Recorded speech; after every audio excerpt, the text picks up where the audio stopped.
Good morning, good afternoon. We're here today to discuss on vaccinations and the importance of immunization. Sana magustuhan niyo ang topic for today.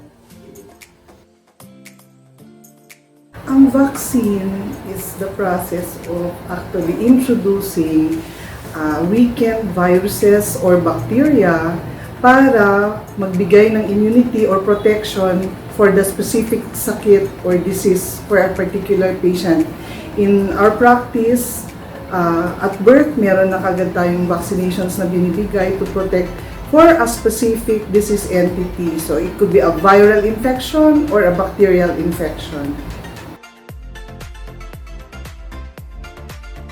Normally, the vaccines would give immunity or protection for our patients para hindi nila ma-acquire yung mga sakit, specific sakit na binibigay natin for bakuna or vaccinations. So, vaccinations would mean giving the weakened form of the bacteria or the virus, gigisingin niya ngayon yung immunity or the antibodies.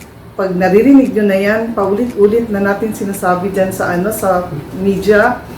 At yung antibodies na yon would give protection para hindi mo ma-acquire yung particular na sakit na sinasabi natin. Example, kung binigyan ka ng measles vaccines, you are protected against measles.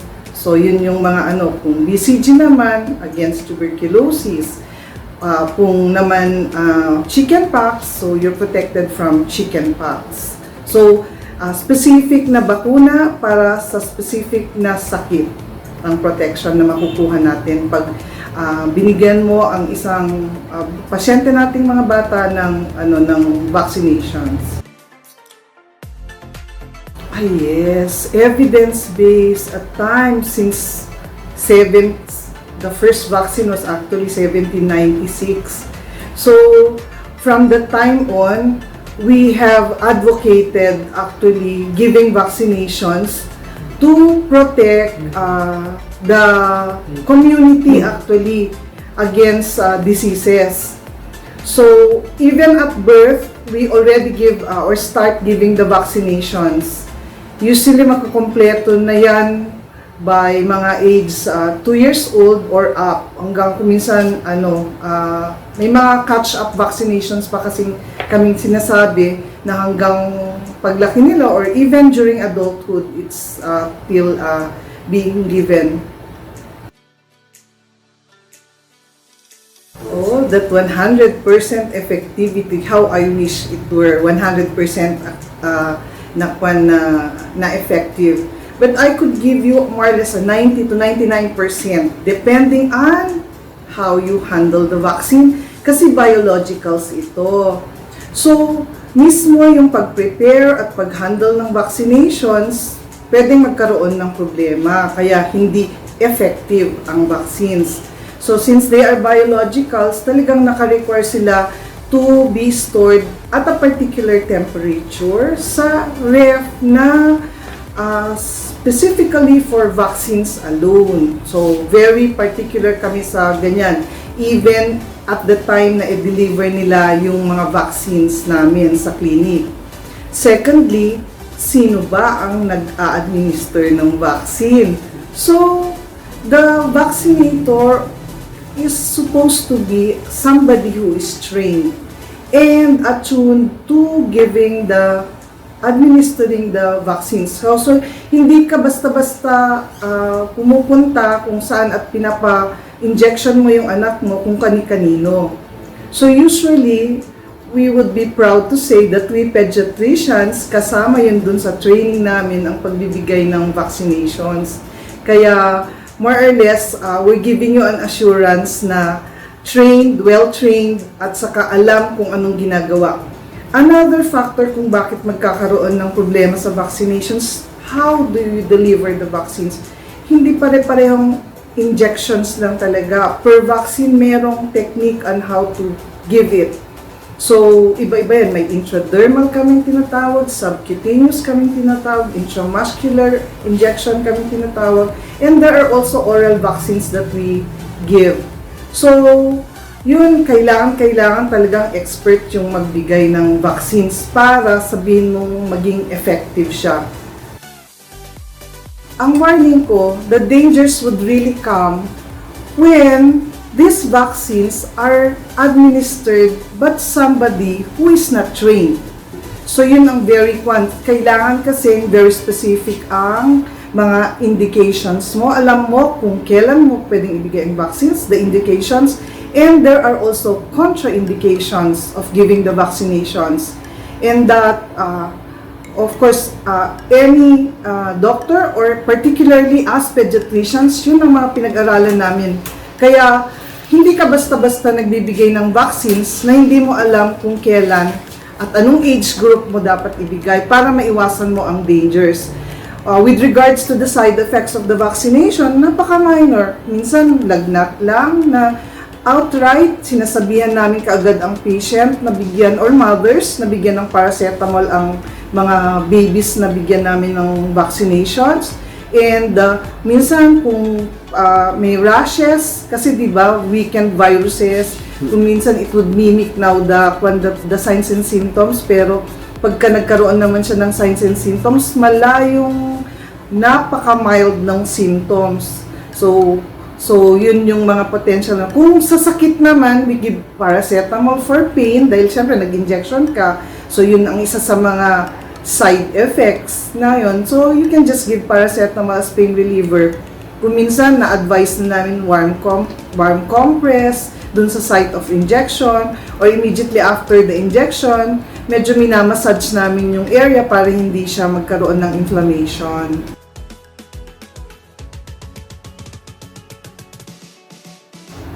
The system overload, actually ngayon combination vaccines na nga kami.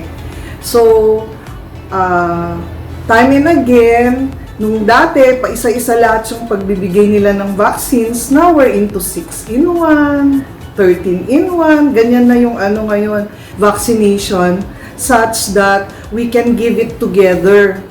Para naman, even the schedules ng hindi rin mapabalik-balik yung nanay. At one thing more, imagine mo kung 6-in-1, 6 diseases in one shot, ay mas gusto na ng nanay yun. At saka with the advent of technology, halos yung mga live vaccines nila ang may lagnat. So walang lang lagnat na pinag-uusapan pag pumupunta sa sa clinic for the vaccines. Premature would belong to the immunocompromised group. So, kung yung mga big prematures, binibigay natin. Okay. Pero, say for example, prematures who have been in the ICU, we as much as possible try to give it on time. Pero kung nandun siya sa mga immunocompromised patients group pa rin, that's the time we delay actually the vaccinations. Kasi, syempre, lalo na yung mga super small na prematures, so, ang first na priority mo sa kanila is makarecover from their prematurity and the comorbids, yung mga ibang problema that a premature would undergo during the time na may panganak siya.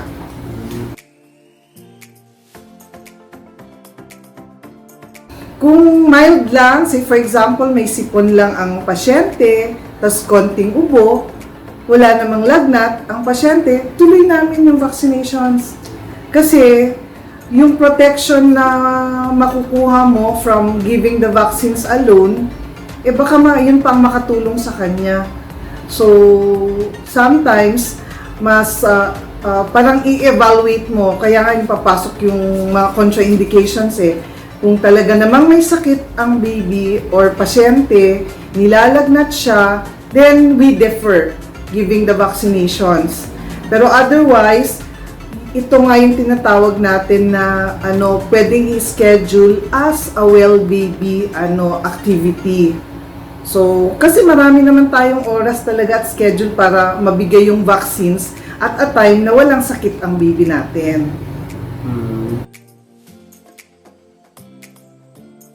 Meron talagang specific schedule for vaccinations. So we give BCG and hepatitis B at birth. So even pagkapanganak pa lang, before umuwi ang pasyente, meron na siya 2 kaagad na vaccines. And then, yung susunod na vaccines are already scheduled at 1.5 months, 6 weeks. So usually, monthly na yan na magkikita-kita either sa RHU or dito sa mga clinics namin, sa Pedia clinics. So, halos meron kaming monthly date dun sa mga hanggang matapos niya yung vaccines or immunization schedules niya.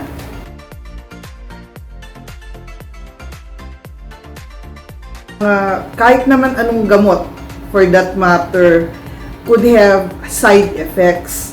So, yung mga sinasabi nilang are side effects ng bakuna, napaka-rare na makita namin. At saka, ang hirap mo pa rin i-prove na siya talaga ang reason kung bakit may mga ganyang may mga ganyang claims. Diba yung sabi nila dun sa MMR noon, wag nung ibigay sa MMR kasi nakakakos siya ng autism. Evidence-based would say, hindi siya direct na nakakakos ng autism. It's just that during the time na nagbibigay na kami ng MMR or MMR is the time naman na nadidiscover na namin na may mga behavioral problems like autism ang pasyente. Hindi effect yun ng bakuna mismo. Honestly, sa practice ko, hindi pa nga ako nakakita ng mga ganyan na case na yung affected yung patient because you gave the vaccines. MMR is mumps, measles, German measles, or rubella. Yung R is rubella. So, beke, tigdas, at German measles. So, yun ang ibig sabihin ng MMR. Government tries as much as possible to give the vaccinations according to the EPI schedule. So, sa hospital pa lang, pagkapanganak ng baby nga, sabi ko, we already give the hepatitis B, BCG. Now, we are now giving pentavalent vaccine. So, pag sinabi namin penta, 5 yon. So, diphtheria, whooping cough, tetanus, polio, hepatitis B, and anti-meningitis. Yung polio ang nakaseparate doon. So, dun sa penta, nakahiwalay yung polio vaccines. Kasi yung polio vaccine from the government, oral. So, eventually, magka-cuts up din sila ng isang injectable na polio vaccine. So, 3 injections yan. 1.5, 2.5, 3.5. Tapos, sabay niyan yung pneumonia vaccine. So, sa government, nakakatuwa na rin na pati yung mga sa public or sa government or sa RHU, nakakapag-avail na sila ng pneumonia vaccines which we give for 3 doses also. And then, at 9 months, we give the measles vaccine. Tapos, kung walang measles vaccine, 1-year-old, binibigay na ang MMR, yung mumps, measles, German measles. So, currently, MMR yung binibigay nila. So, even as early as 9 months, nabibigay na yung MMR. Pag wala talagang plain measles vaccine na available sa government setup. Okay, since mostly pa rin nag-a-avail dun sa sa government vaccinations. I would encourage you na talagang tiyagaan yung ikompleto ang mga bakuna. Sad to say, ang vaccines natin sa government is not complete. So napakarami pang ibang mga sakit na pwedeng i-protect yung anak mo na wala sa government. Hopefully, pagka talagang namang mas maganda na ang funding, lahat ng mga vaccinations ma-acquire ng average Filipino from the government, yun ang wish naming mga pediatricians. Ano ang mga wala dun sa government vaccines? Yung rotavirus vaccine, which we give actually dapat at 1.5 months old. Pero for protection yun for viral gastroenteritis. Tapos at 6 months, 7 months, yung flu, pangtrangkaso. So kung naririnig nyo ngayon, ini-encourage tayong mag-flu vaccines kasi during this COVID times, hindi pwedeng parang magsabay pa yung trangkaso at saka yung COVID na yan. Hepatitis A vaccines not also available, chickenpox, typhoid fever vaccine, meningococcinia pala, which is parang deadly na Japanese encephalitis. Nag-attempt silang ibigay once pero wala pa siya sa regular schedule ng ng government vaccines natin. Hepatitis A and meron din yung human papilloma virus, yung parang anti-cervical cancer na vaccine. So we usually give it at mga 9 or 10 years old. Kung gusto pa ninyong i-tackle yung mga sakit later on, I think Leo would be going around, tapos i-tackle natin isa-isa kung ano yung mga sakit na pinoprotektahan ng mga bakuna. Actually, ang final word ko is, it's a blunder na magkasakit pa yung anak nyo sa isang sakit na pwedeng i-prevent ng vaccination. Walang kapatawaran yun sa amin. Kasi lalo na pag libre na galing sa sa RHU. Kasi imagine mo yun, kailangan pa bang magtigdas yung anak mo? Meron naman ng pang-protect ng tigdas. So, hindi na dapat siya magkasakit ng mga sakit na may bakuna. Kasi dapat ginawa natin yan na protektahan yung anak natin. So that way also, healthy ang bata, wala kang magiging problema. Kasi eventually, kung binakuran mo lahat ng mga sakit na pwedeng protektahan ng vaccines, wala ka nang expect na sakit dun sa anak mo. So parang cool na cool ka na. Kasi yung immunity niya, actually, ang palagi naming sinasabing na de-develop para by the time na dumating yung totoong sakit na yan, meron na siyang panlaban which are called the antibodies. So with that, talagang sana tiyagaan yung ipabakuna ang mga anak ninyo. That way, we could prevent the diseases to come nang hindi tayo pupunta sa hospital na magkasakit pa yung mga anak natin. Thank you very much. I hope you were able to learn something dito sa interview na to.